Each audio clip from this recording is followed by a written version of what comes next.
Hello, and welcome to the UFS webinar. This webinar is hosted by the NWS OSTI. The goal of this webinar series is to enhance communication and share advancements in all aspects of the UFS, both in research and operational settings. I'm Stacy McKell, and I'm here to help coordinate and deliver the webinar. Feel free to contact us at OSTI if you have any comments or suggestions. Here are a couple of housekeeping items that I'd like to bring to your attention. Due to the high number of attendees, you'll be in listen-only mode during the event. You'll not be able to unmute, and if you have any questions now or during the event, please submit them via the Google document that will be provided in the chat box. The presentation lasts about 45 minutes, followed by questions and answers for about 15 minutes. So type your questions on the Google document during the presentation. All right. Just a moment.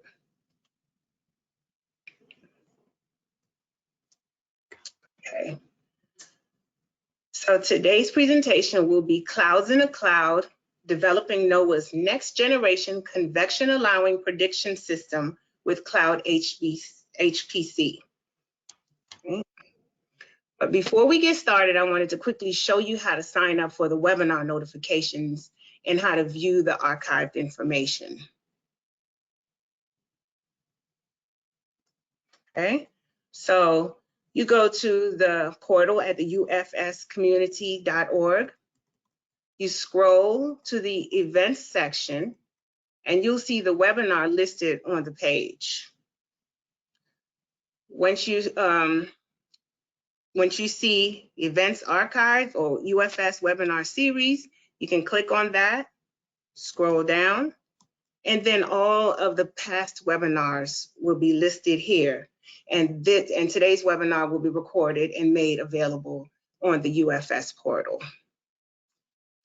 So today is Jacob Carley of NOAA EMC, and Arun Chawla will also from NOAA EMC will introduce the speaker.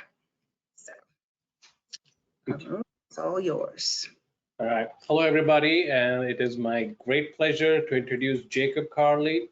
Dr. Carley is an employee at EMC. He received his PhD from Purdue University in 2012 and let me get what he said exactly. It was a hybrid 3D ENVAR convective scale radar reflectivity assimilation. Okay. I understand probably 3 words in that, but Jacob has been part of EMC since he finished his PhD, first as a postdoctoral person here, and then as an IMSG employee, and finally as a federal employee from 2018. He is at part of the data assimilation branch at EMC, and he has been our lead from the EMC side for developing the next generation convective allowing modeling system, the RRFS. He's doing that with their collaborative partners at GSL and NSSL, and please forgive me if I miss a few institutions, NCAR, and then when developing this, I guess the challenge of building a completely new modeling system was not enough for them. They decided, that team decided they were going to even try and do this on the cloud. And they have actually made great progress. I'm super excited to introduce Jacob so that they can talk about the work that they have done. So Jacob, this is all yours now. All right, great, thank you. Are my slides displaying okay? They look a little funny there on my preview screen. Yeah, we're only seeing half of it. Oh, well, that's not great. Let's try this one more time. Okay. All right, we will abort that mission and we'll reset ourselves here.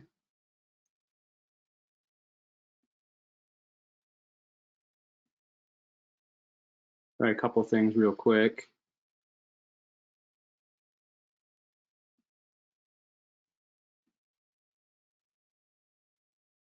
Okay. All right, we'll go with this. Okay, so let's go back here to my introductory slide. See if I can do that. Okay, thank you very much for the introduction, Arun, and thank you, Stacy, as well for organizing this webinar. So, clouds in the cloud. I want to thank collaborators. This has been a very exciting project we've got going with our colleagues NOAA GSL, folks at EMC, and there's also a collaboration with NSSL as well, where they're developing and employing more non-forecast system in the cloud. Although the focus of this particular talk is on the rapid refresh forecast system. You also notice a little red asterisk here on the title slide. And turns out we were not the first to the fun, catchy title. In fact, it's also the title of a BAMS manuscript that describes some earlier applications with cloud HPC, computing environments, and NWP. So outline here. So what I want to talk about is just a little bit about the RFS development. What the RFS system is, how it's defined, some of the resource challenges that we have with it. It's a pretty major system. And then we'll also talk about some high performance computing history and NWP history as well. There are some kind of interesting anecdotes kind of over the past years that sort of help form a nice foundation and motivation for what we're doing today. Also talk about how we've used the cloud for development. We had to kind of come up with some new strategies and change the way in which we approach some problems in terms of solving, debugging and porting and things like that. They're a little bit novel for cloud. And also talk about running a real-time prototype ensemble of the RRFS in the cloud at 2 of NOAA's flagship test beds recently. And then we'll close with some lessons learned, next steps, and some thoughts. And throughout this whole process, hope to have a little fun. So, RRFS, for those who are not familiar, RRFS stands for Rapid Refresh Forecast System. It's NOAA's next generation convection-allowing ensemble, rapidly updated prediction system. The intent here of the system is to actually also facilitate the unification of our convection-allowing and regional prediction suites in the coming years. And so what you kind of see is an example of present operations here in the top. We have the NAM and the NES. If you look at the NAM, it's got domains over the CONUS, Alaska, Hawaii, and Puerto Rico, RAP and HER. HER's got CONUS and Alaska domains, and the high-res window has several domains as well. So there's a lot of different areas. These are a lot of also different dynamic cores that are involved. And so as a part of the RRFS, we're unifying under the context of the FV3 dynamical core, and that's run in limited area model mode. But we're also unifying the domains that we're running all these systems over into this very large 3-kilometer RRFS domain that provides fairly uniform coverage across all of those areas. So that also simplifies things considerably. So as I said, the system is rapidly updated and convection allowing. We increased the vertical resolution a little bit, the 65 vertical layers, and the NAMs, just for historical context there, that's an increase from 60 to 65 based on the NAM, and then the HER has around 50, 55 levels and an increase to 65 from that. So we're also boosting the vertical resolution a little bit. It'll feature hybrid ensemble variational data assimilation. We'll be using about 36 members to as a part of the data assimilation ensemble. And then we'll be subsetting that to about 9 members to do the free forecasts every hour, at least out to 18 hours, and 60 hours every 6 hours. Okay, so you're thinking about this, and we're looking at this, and it's a lot. That's pretty, it's a pretty big a chunk of computing resources. Just all stepping back, looking at this together. Is this going to fit? I think that's some of the first questions that a lot of folks were thinking. And that's certainly what we were thinking when we decided to make maybe more of a bold step and go with start testing and evaluating a large domain. So question number 1 was, will this fit on our next generation operational computing system? And our initial assessments are, yeah, it should. It looks good based on all the work and testing that we've done so far. Configuration should fit. It's a 12.1 petaflop machine. That's theoretical peak. So real world application, you don't hit theoretical peak numbers, but it's a big machine for WCOS2. So that's nice. It's good that we know it'll run, it should run in operations and it'll fit in the jigsaw puzzle there. And that's what we kind of call these charts here on the right-hand side of the screen. It's a jigsaw puzzle. But we also need sufficient compute capacity to do our research and development. And that is a challenge. So right now, and this is just an example that we show on the right-hand side. It's just kind of a snapshot, just a demonstration to show what some of the capacity looks like for development runs on one of our WCOS systems at present. And so all the colors on there represent a system that someone is doing or team is working on doing some kind of R&D. So looking at this chart, the green area could be GFS development. The lighter green area may be the global ensemble forecast system development. Salmon color could be high-res window or HREF, any of those systems like that. The red line across the middle there is the maximum capacity for this particular machine, okay? So, we sometimes call this the high watermark, where we're running, at max capacity, we can't go over that. There just aren't any more nodes. Physically, we're out of space. So a very rough back of the envelope calculation, this is from a couple of years ago, we figured, well, if we wanted to do all the development and retrospectives and real-time tests that we want to do with a system that's as ambitious as this, we're going to need a lot more. And that's what this kind of light orange is sort of showing us, is the number of nodes over the time of day that we might need in addition to some of the capacity that we have. Now, I want to stress that this particular slide is not necessarily representative of all the compute capacity that we have to bear. We do also have the NOAA R&D high performance computing machines. But sometimes it's get a little bit difficult to manage when you're running very big systems with a domain that's this big when you want to run multiple ensemble members. Do we run a couple members on one R&D system and a couple members on another R&D system? It'd be nice if we could also try to consolidate everything on a single system, have complete control over, when our jobs go in the queue, when they run when we want them to run. I think a lot of people that are attending this webinar have had experiences probably trying to run jobs through a queue on a supercomputer, and you're sitting there and you're thinking, gosh, I wish my job would go through. It's been sitting there for hours or maybe even a couple days. So those are all things we have to consider, especially when the jobs are getting as big as they need to be to run a system like this. And so, we need enough computing resources to do the amount of development and testing that we want to do to meet our ambitious goals. And so the question that we have is, well, can cloud computing help fill the gap? So let's take a step back a little bit and have a little bit of a historical perspective. So I think this is kind of fun. And I have to give credit to Jeff DeMago, who's now since retired, but he's the former branch chief of the meso modeling branch at EMC. And in 2010, he had given a presentation, and I since resurrected his slides, so hopefully he's okay with that, where he gave a nice talk on 50 years of progress in numerical weather prediction and kind of how that's sort of tied as well to advances made in computing and supercomputing in particular. And so I think that this talk is kind of a nice extension on top of that. And so what we have here is kind of a metric for NCEP operational forecast skill. And we're just looking at relatively short-term periods of 36 hours in blue and 72 in red. Higher is better. That's all you really need to know from this diagram. It starts at 1955, goes to 2010, and then annotated along that x-axis there are the names of different supercomputers that we had, the Weather Service had at the time for running operations. And so what you can kind of see is that as the computers evolve in time, score tends to go up. That makes sense.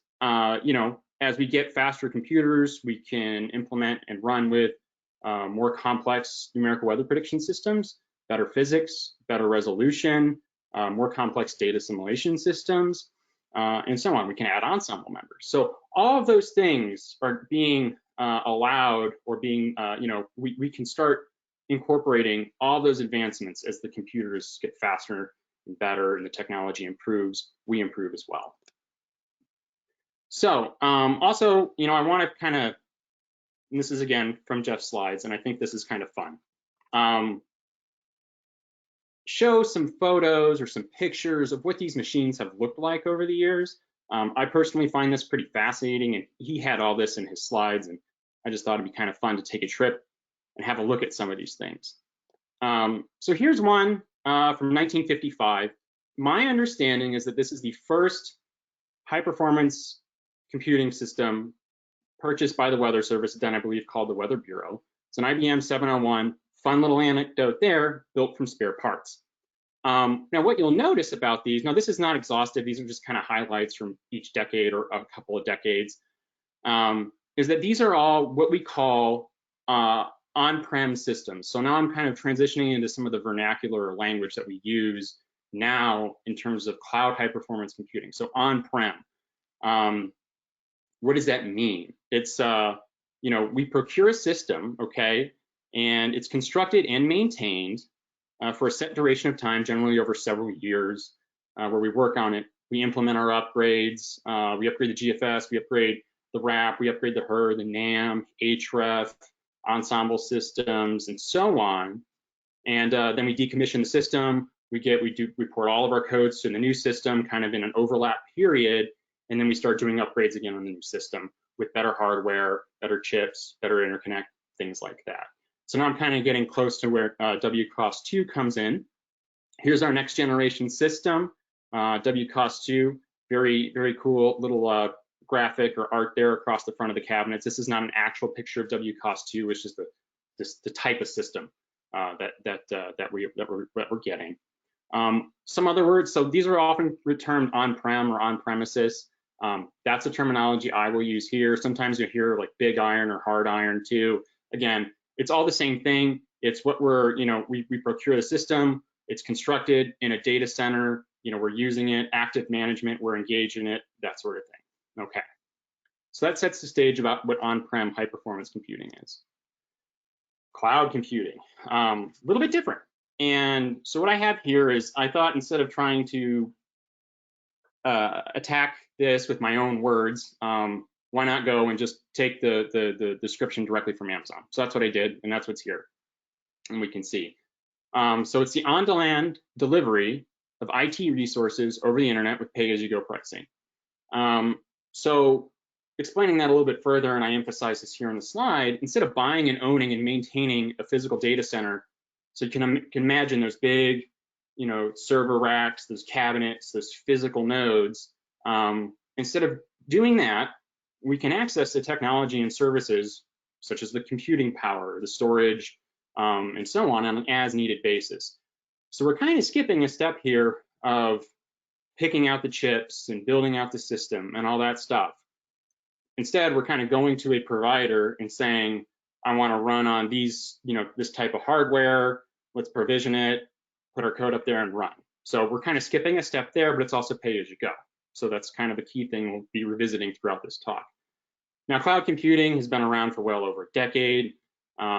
You know, we all use it every day. I think most people probably know this, but you know, it's like if you're using Gmail or Google Drive or Dropbox, streaming services and so on, you know, those things are all connected to some kind of cloud service, generally speaking. So we're all kind of using it there. But if it's been around for a while, I think the natural question there is, you know, why haven't we been using it for high performance computing or NWP? Why is it kind of becoming more in vogue only recently? And there's a good reason for that.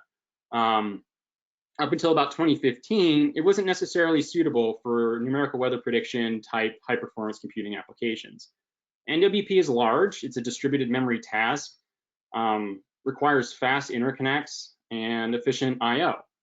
And as of 2010, and there's a study here that was done, cloud computing was about 20 times slower than a modern high-performance computing system. And the interconnect was cited as being one of the biggest issues. So that was 2010. So that's a pretty good reason.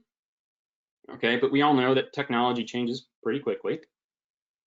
And so in 2015, a paper came out, Multan et al. And BAMS, with that most excellent title, Clouds in the Cloud. And they demonstrated there that doing NWP with cloud high performance computing was feasible. They went over some cost items and they talked about how it was done. So that was kind of a big milestone. Okay, in 2016, another paper came out that further evaluated those capabilities, looking at different compilers, so the impact of compiler on the performance, as well as looked at scalability. So that kind of also measures a little bit about the interconnect speeds and what kind of performance are we getting as we try to scale across multiple what here they kind of have is compute virtual machines or CVMs. Also, you can kind of think of that in our sort of more common vernacular of the on-prem or hard iron HPC as a node. And so, they evaluated the scaling, compiler performance, and then more recently is a JTech article from Chu et al. That kind of provided a nice analysis of ways in which, you can optimize costs when running NWP in the cloud. So there are a couple ways you can do data compression, spot instances, and so on. We'll cover some of those things a little bit later. Okay, so that was 2015 to 2019. Things are starting to look pretty good. Cloud HPC seems to be becoming more reasonable. More people are trying it. It's coming up in the literature. What I didn't note, but I think probably a lot of folks are aware of, some of our private sector colleagues are also exploring running things like GFS code in the cloud as well. So it's definitely becoming doable and becoming more of a reality than what it was, say, back in 2010. And just to really kind of put a fine point on it, here's the top 500 list from June 2021. So for those who may be unfamiliar, every 6 months or so, people run, or high performance computing, sysadmins, managers, companies will run these benchmark codes on their computing systems just to see how many flops they can get out of it. So floating point operations per second. Okay, and it's a fun thing. It kind of gets to show where your system or your item is relative ranked to everybody in the world. You get to say if you're number one that you have the fastest computer in the world. So here's the one from June 2021, top 500, top 50. Here up in the top 50, and I just highlighted some rankings from 26 to ranking number 40. Those are all cloud instances. So 10 years, 11 years, I guess, a lot has changed. And now we're seeing cloud instances becoming a regular showing up regularly on the top 500 lists. So that's all to say that, we can do it. Cloud HPC is ready, and it might be applicable to the problem that we have. So we got some funding as a part of an FY19 disaster supplemental as a part of this improving forecast of hurricanes, floods, and wildfires portfolio. And it's a project to accelerate RRFS development. And so what we wanted to investigate and evaluate was, how can we best port, deploy, and test a prototype RRFS in the cloud? And then if we can do that successfully, we can really help accelerate our development priorities to try to meet those goals of our ambitious goals of delivering that nice RRFS product in late 2023. So we need to look at porting, kind of understand, learn some lessons and develop kind of some methods. Is it easy to run existing binaries? Do we need to rebuild from scratch? What kind of nodes or instances do we need? There are a lot available on a variety of cloud service provider platforms.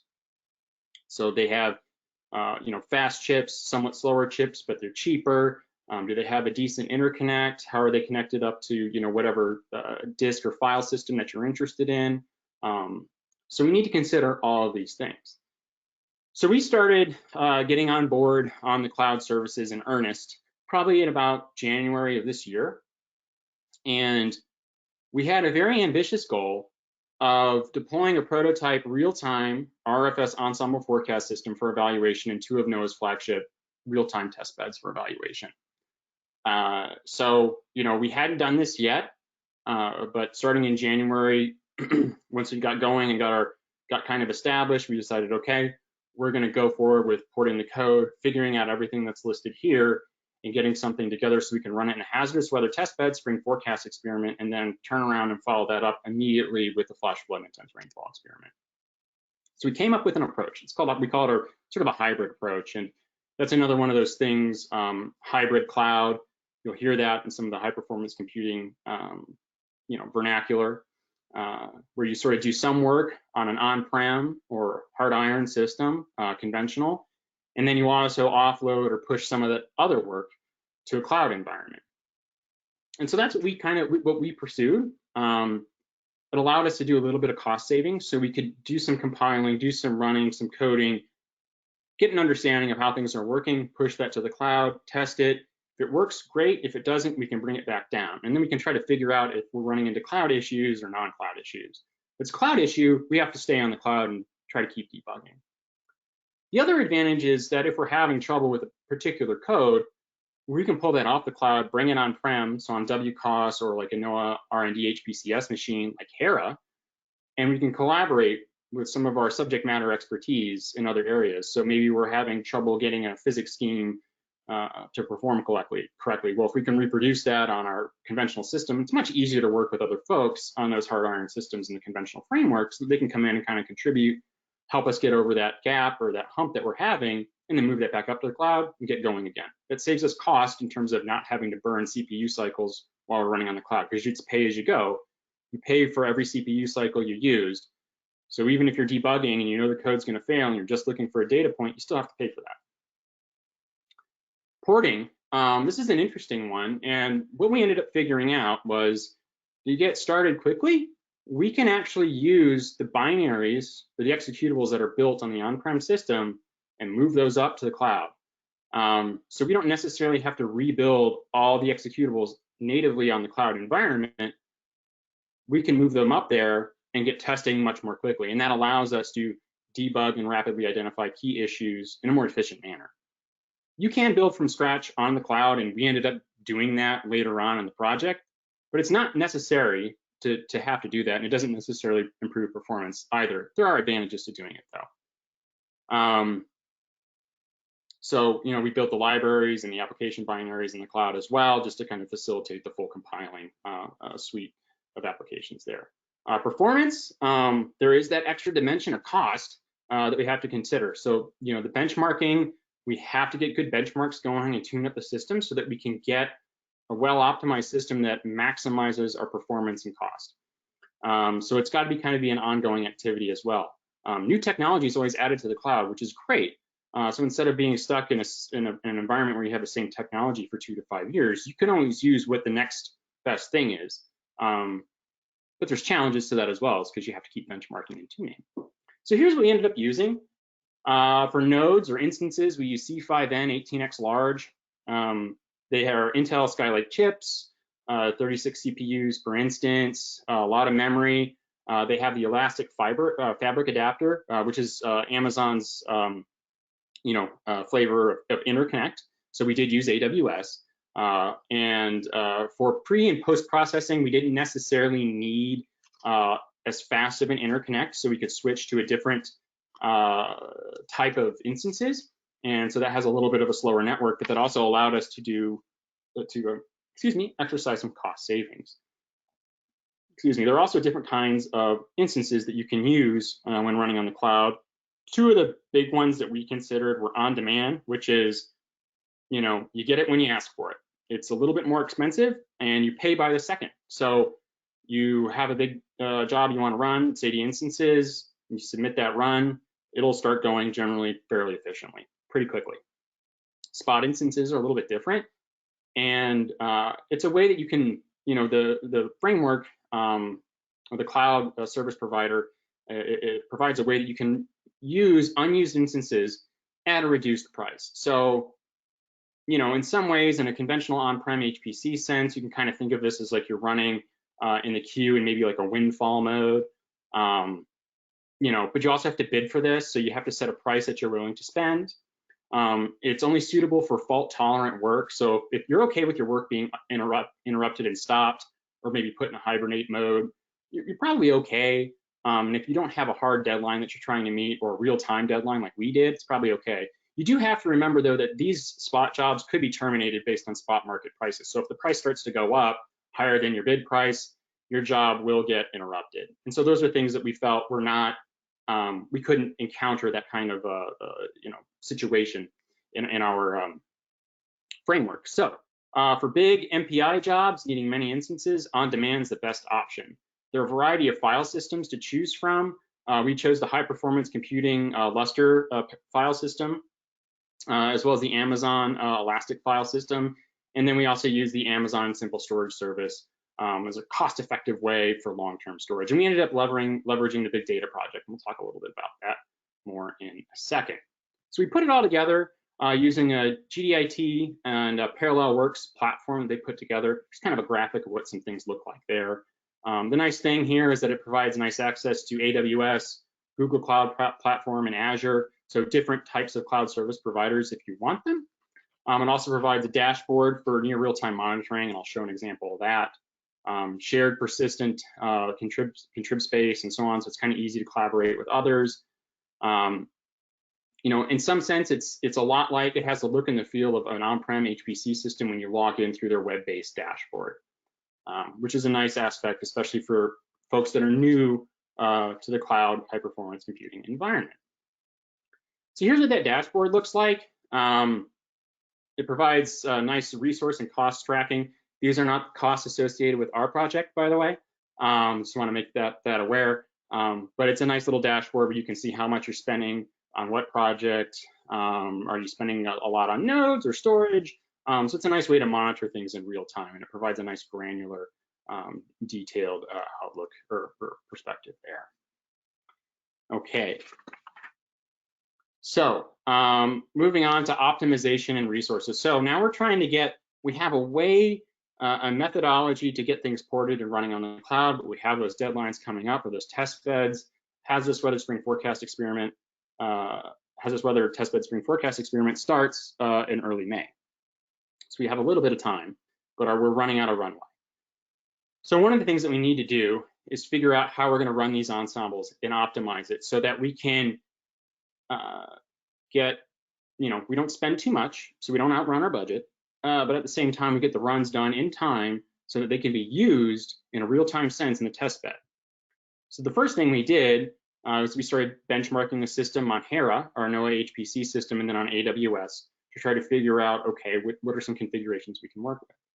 And so comparison here is we figured out that we could run, now we're only running 9 members once per day for the 0Z cycle out to 60 hours.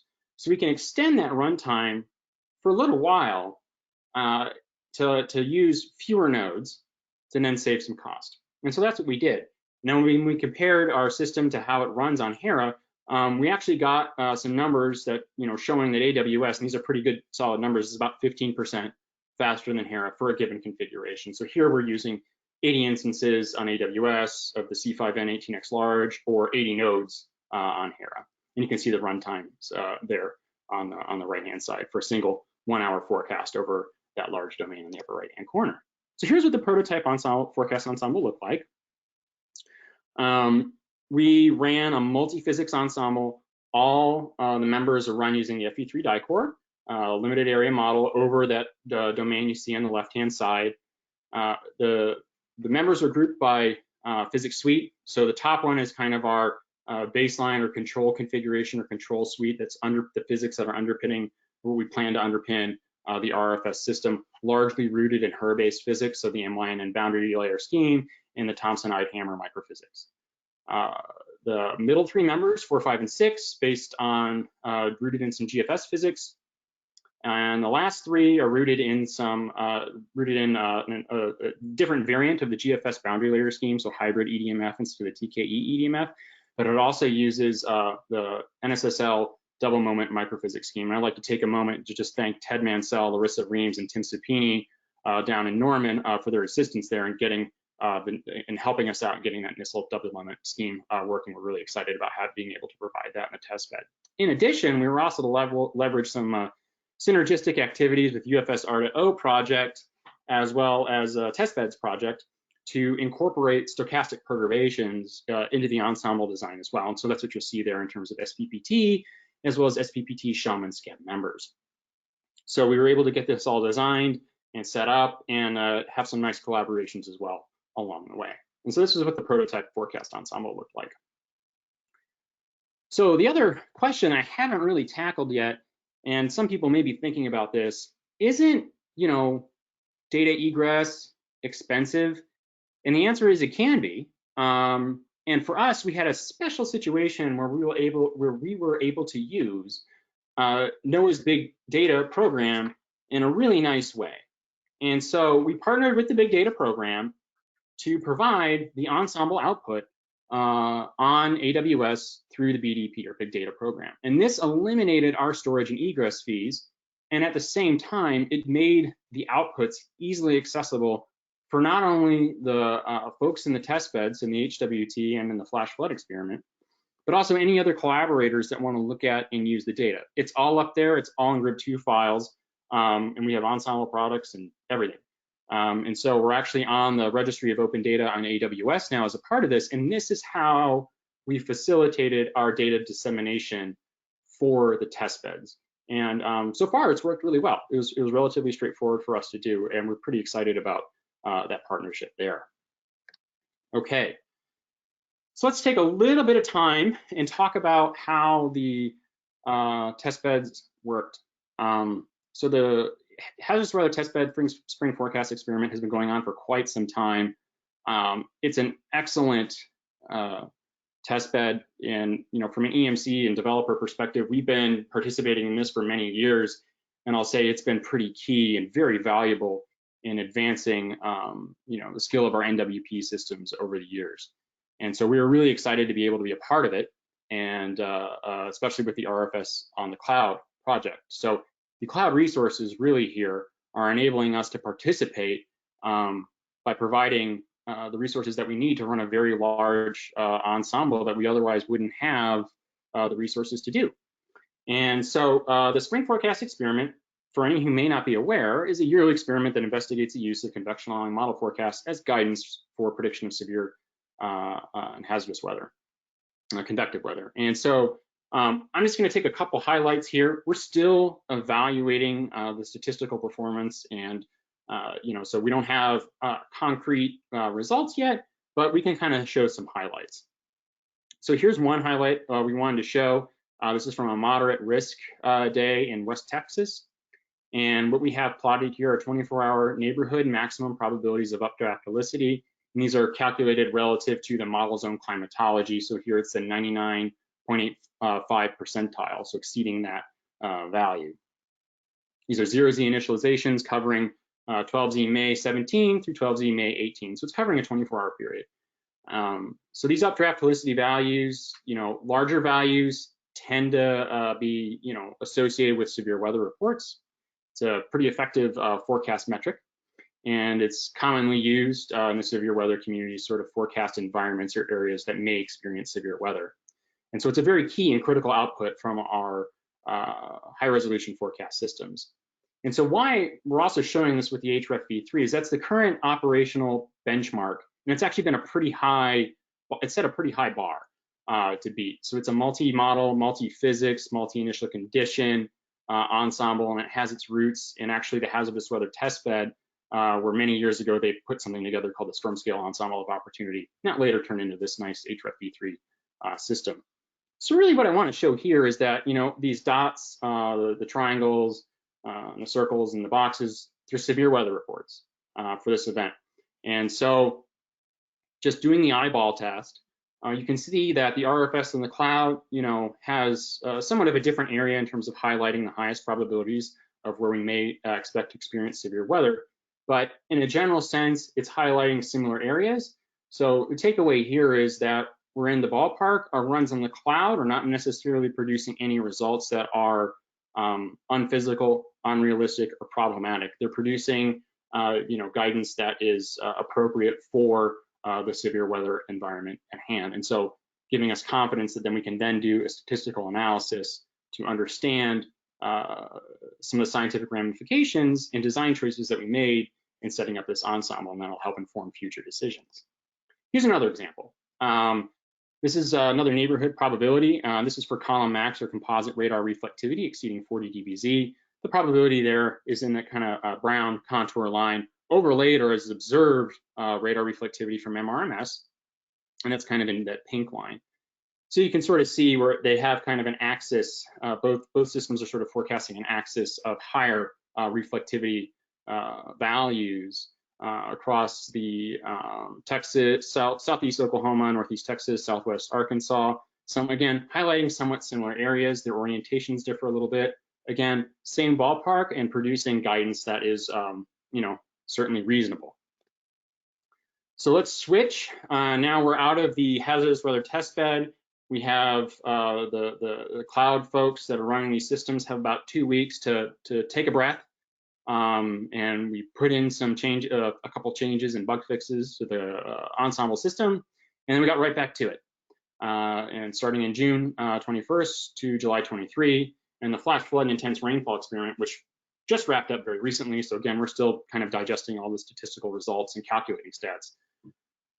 So the flash flood experiment focuses on improving short-term QPF, so quantitative precipitation forecasts, as well as flash flood forecasts, and through the use of high-resolution models in Ensemble, and rapidly updating hydrologic information. So for this experiment, in addition to a couple of bug fixes and updates to the model, we also included probabilities of exceeding flash flood guidance and recurrence intervals, and added some new Ensemble products. So here's what that looked like. Again, we're using neighborhood maximum probabilities here. This is for a particular heavy rain event, and I really want to acknowledge the HMT, Sarah Troniak, for helping us out and providing some great material for this slide and the following one. So on the left, again, is our operational baseline of the HREF. On the right is the RFS Ensemble in the cloud. We got probabilities of exceeding 2 inches of precipitation in a 6-hour period.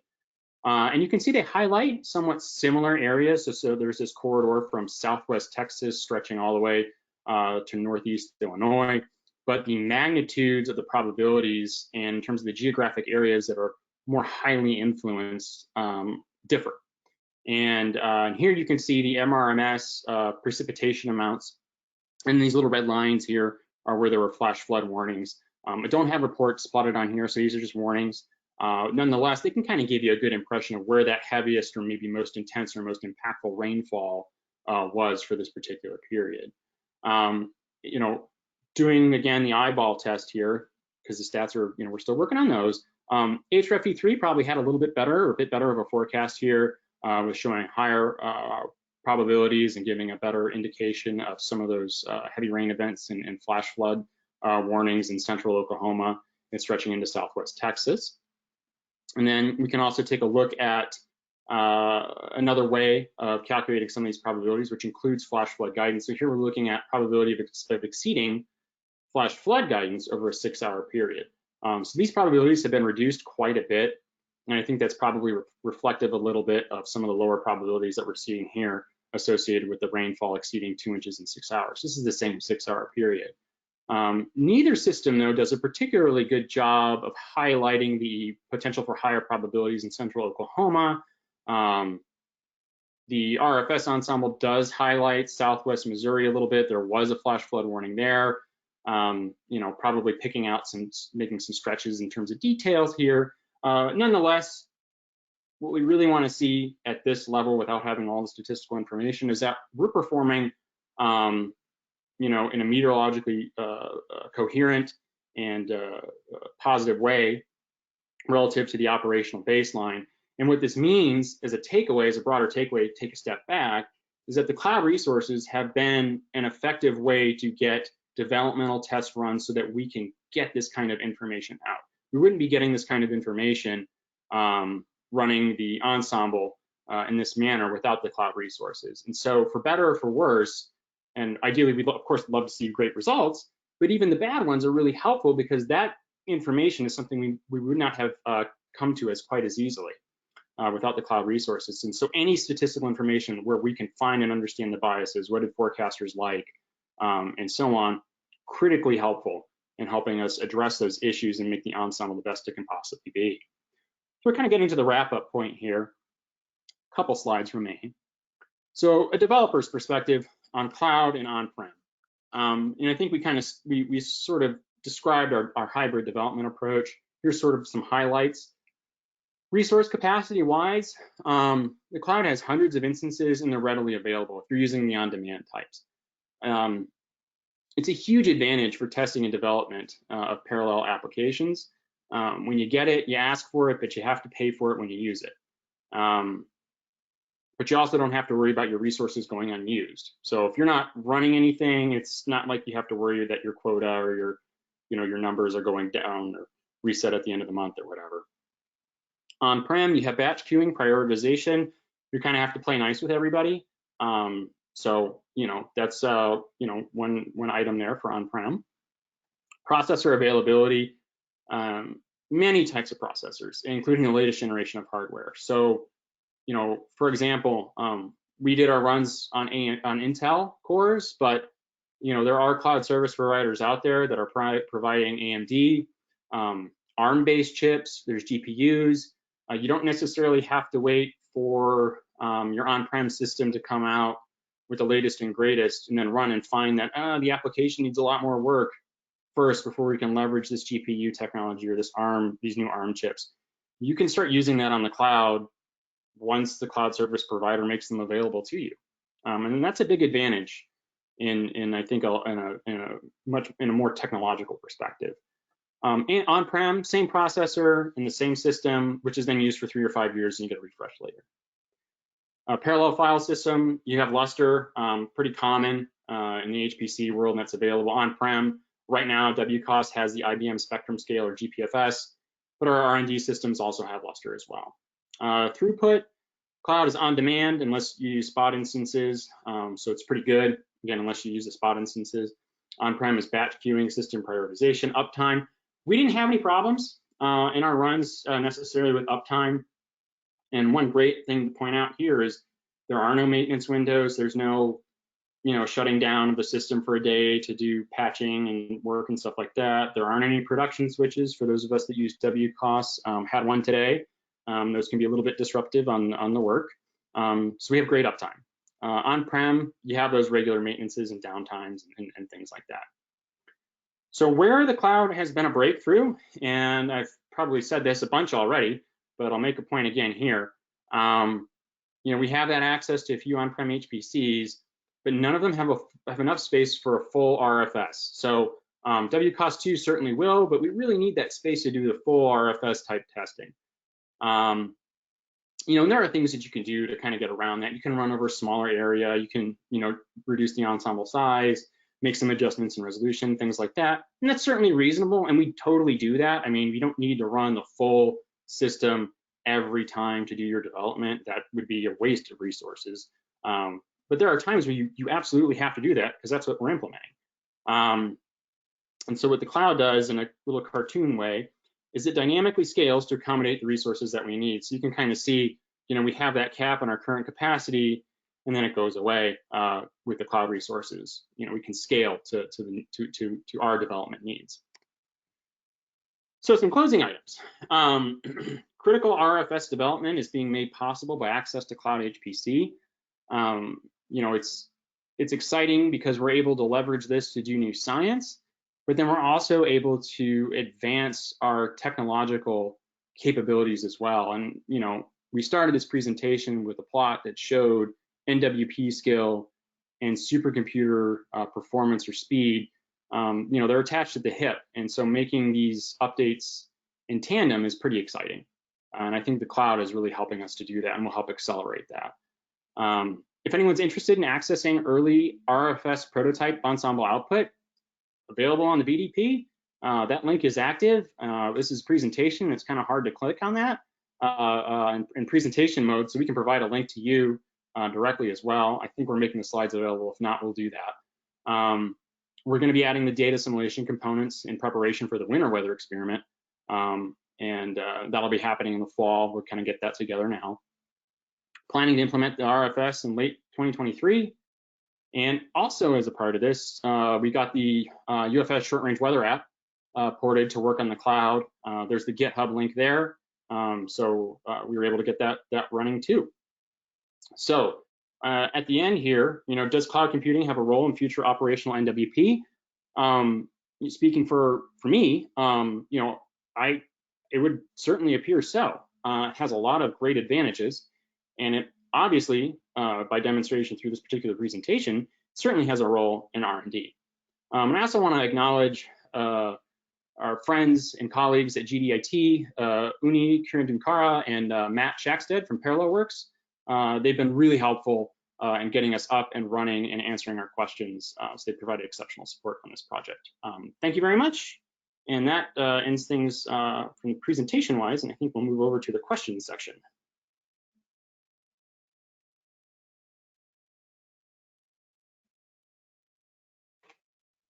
Do you see the questions? Yeah, okay. I am on Google. There you are. That's it. Okay, yep.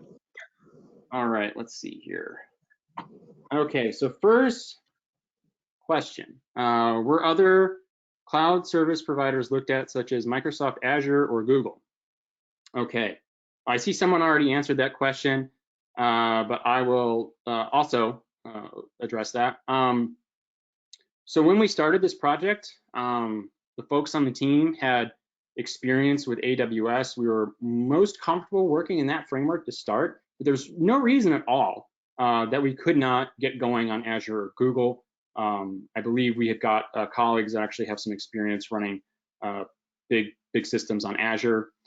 So there really wasn't a big reason other than a case of familiarity, and it was available to us. Let's see here. Next question. Could RRFS be made fault tolerant? Yes, and in fact, it has to be. So that is an actual operational requirement. So when we're running in production, if there is a failure, the system has to be able to recover appropriately. It gets into a little bit of the minutia of how the recovery works and how we want that to occur for operational purposes. I suspect this question is more about, okay, well, how can we better leverage the spot instances? I think it could be done. There are ways that you can set the model up to output restart files. The cloud service providers provide ways to, I think, accommodate that. I think it's just a matter of engineering, and it's also a personal preference relative to your project. So if your project is something that you're working away on and you're getting good progress on, and you don't necessarily have hard deadlines, then yeah, you can probably handle a spot instance or two. But if you're trying to do real-time runs, it's probably not going to be, the spot instance framework may not be the best for you, but it could work great for some. Any thoughts on testing a hybrid on-prem and cloud or private cloud? That's sort of what we did. We did do the runs completely on the cloud, but we handled the debugging and development in a hybrid context.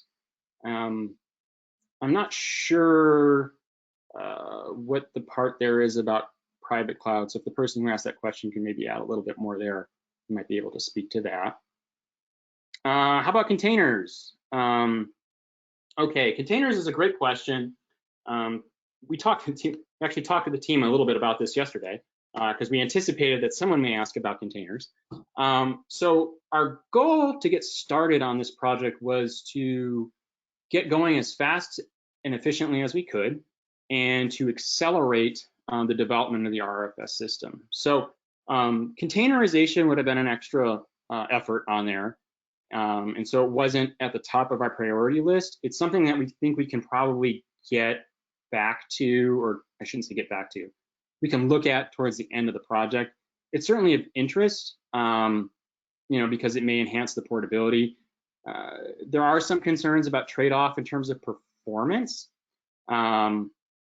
I think, I don't know, with HPC and talking to some of our HPC folks and experts, they made some interesting comments that, when you make a system more portable and generalizable, sometimes there's a little bit of a penalty on performance. And when it comes to cloud and you're paying by the second for every CPU cycle, there can be some cases to be made where you want to optimize things that may make it a little bit specific for that particular instance type or that particular application. But that's not to say that there's eliminates the role of containers by any means. I think there's tremendous value in there, especially removing or at least lowering the barrier to entry. So I think it's absolutely worth pursuing. That's something we want to touch on later on towards the tail end of the project, most likely. Comment there about the Demago history slide of HPC correlated skill is great. I completely agree. Yeah, we really should extend that to present. Got 11 more years to add there. So we should definitely do that. I see someone made Mallory has an updated graphic there as well that we can use. Thank you, Mallory, for putting that in there. Any cost for leveraging the big data program? I have a bit of a cheeky answer to that one. Not directly to our project, although NOAA has a nice partnership there where with NOAA funded projects, we can kind of leverage the big data program, and that helps address some of those egress fees and issues. So that's why it was a bit of a game changer for us in terms of helping keep our costs down and our budget reasonable. So that was a nice aspect and a nice way that we can kind of collaborate there. Let's see. One of the advantages of cloud computing is the ability to scale on demand. Have you explored any scenarios where you add Ensemble members when the forecast is particularly tricky? Thinking about the model equivalent of launching an 18Z sounding. Ooh.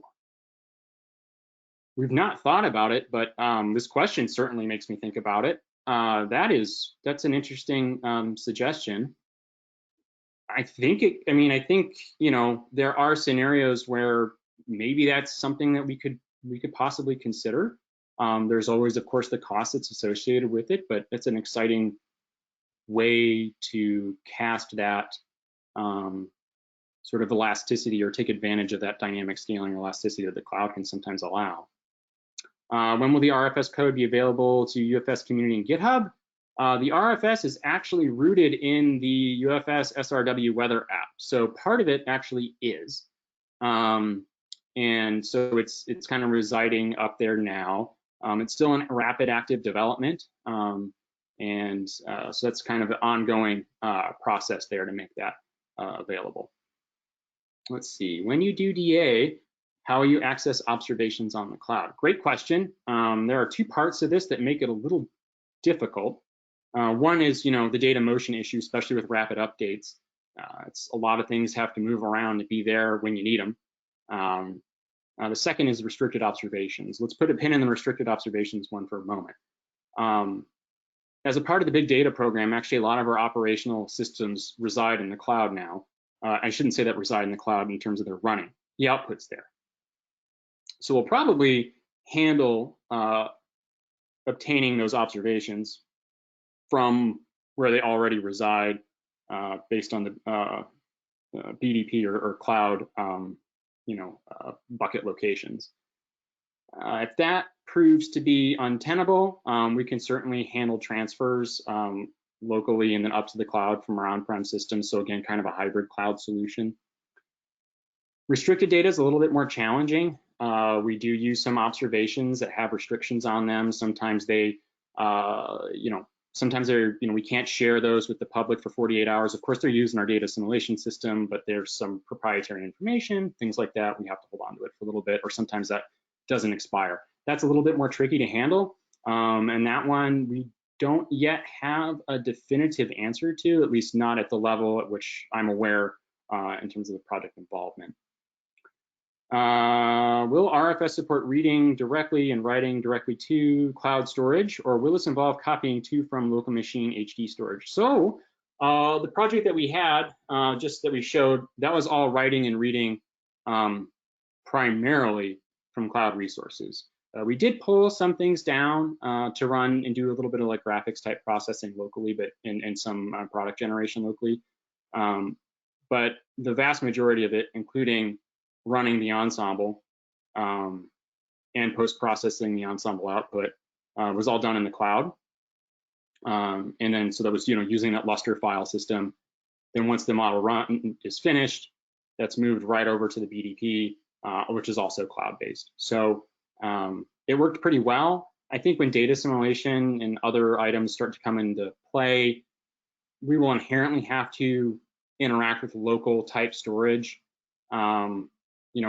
There's more file movement that needs to happen and more processing, although there is a future in which it's certainly conceivable where some of these things would be more based in the cloud, so it's possible. Have you done any optimization experiments on the cloud to do a one-to-one comparison with on-prem HPC? Yes, we did do that. Let me pull that slide up. So these are pretty good numbers. Now, it's not, you don't have scaling and things like that, but that's what this slide here is showing, where we did a comparison with NOAA's HERA system, and we actually got a little bit better performance. And so performance-wise, it's performing exceptionally well. We're very happy with it. Are you collaborating with UFS externals? At the moment, I think that it means folks outside the UFS project or NOAA. I'm not quite sure. I understand completely what UFS externals refers to.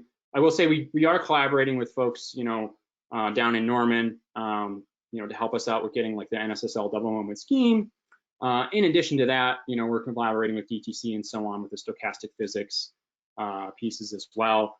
I'll say broadly, we're open to collaborating. So if anyone out there sees an area that they're excited about, please reach out. When will RFS runs resume? Good question. Probably start getting that going, the Ensemble runs going again in November, around the time frame in which the winter weather experiments gets going again. Let's see here. I